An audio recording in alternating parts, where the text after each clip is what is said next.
విద్యారంగ సమస్యలు పరిష్కరించాలని, ప్రభుత్వ హాస్టల్లో వసతులు మెరుగుపరచాలని, హాస్టల్ విద్యార్థులకు పెండింగ్ లో ఉన్న కాస్మెటిక్ ఛార్జీలు, మెస్ ఛార్జీలు తక్షణమే విడుదల చేయాలని కోరుతూ విద్యార్థులు అల్లూరు జిల్లా కేంద్రం పాడేరులో ఆందోళన చేపట్టారు. ఏఐఎస్ఎఫ్ ఆధ్వర్యంలో నిరసన చేపట్టి సమస్యలు పరిష్కరించాలంటూ నినాదాలు చేశారు.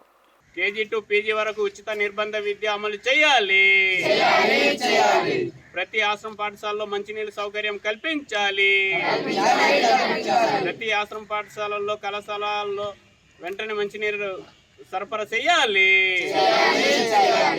ఈ సందర్భంగా ఏఐఎస్ఎఫ్ జిల్లా అధ్యక్షులు రాజశేఖర్ మాట్లాడుతూ, జిల్లాలో శతాబ్దాల కాలం నుంచి ఉంటున్న ప్రభుత్వ హాస్టల్ భవనాలు కూలిపోవడానికి సిద్ధంగా ఉన్నాయని, వాటికి సొంత భవనాలు ఏర్పాటు చేసి విద్యార్థుల ప్రాణాలు కాపాడాలని డిమాండ్ చేశారు. ప్రభుత్వ హాస్టల్స్ లో ఖాళీగా ఉన్న వార్డెన్, కుక్, అటెండర్, కామాటి, హెల్త్ వర్కర్ల పోస్టులు భర్తీ చేయాలని కోరారు.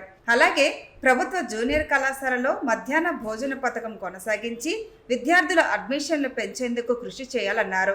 అదేవిధంగా ఉన్నత చదువులకు దూరం చేసే విధంగా ఉన్న జీవో నెంబర్ 77ను తక్షణమే రద్దు చేయాలని డిమాండ్ చేశారు. ఈరోజు రాష్ట్ర వ్యాప్తంగా అన్ని కలెక్టరేట్లలో ధర్నా నిర్వహిస్తున్నారు. అందులో భాగంగా ఈరోజు అల్లూరు సీతారామరాజు జిల్లా పాడేరులో కూడా విద్యార్థులు ఎదుర్కొన్న సమస్యలు పరిష్కారం చేయాలని ఈరోజు ధర్నా కార్యక్రమం చేపట్టడం జరిగింది. అందులో భాగంగా ఈరోజు గిరిజన డిగ్రీ విద్యార్థులు, ఇంటర్ విద్యార్థులు, అలాగే ఆశ్రమ స్కూల్ విద్యార్థులు కూడా చాలామంది చదువుకోవడానికి వచ్చి హాస్టల్ సక్రమంగా లేకపోవడం వల్ల, ఉపాధ్యాయులు లేకపోవడం వల్ల, లేకపోతే అక్కడ మెడికల్ సర్వీస్ సరిగా అందకపోవడం వల్ల చాలామంది రక్తహీనాలతో బాధపడుతున్న సందర్భాలు ఉన్నాయి. అలాగే చాలామంది చనిపోతున్న సందర్భాలు కూడా మనం చూస్తున్నాం.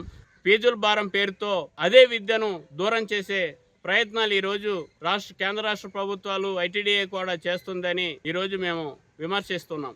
ఏ హాస్టల్లో కూడా మెనూ ఇంప్లిమెంటేషన్ అనేది సరిగ్గా జరగట్లేదు. ఇంకొకటి, కేంద్ర రాష్ట్ర ప్రభుత్వాలు స్పందించి మెస్ ఛార్జీలు 2000 నుంచి 3000 వరకు పెంచాలని ఏఐఎస్ఎఫ్గా డిమాండ్ చేస్తున్నాం.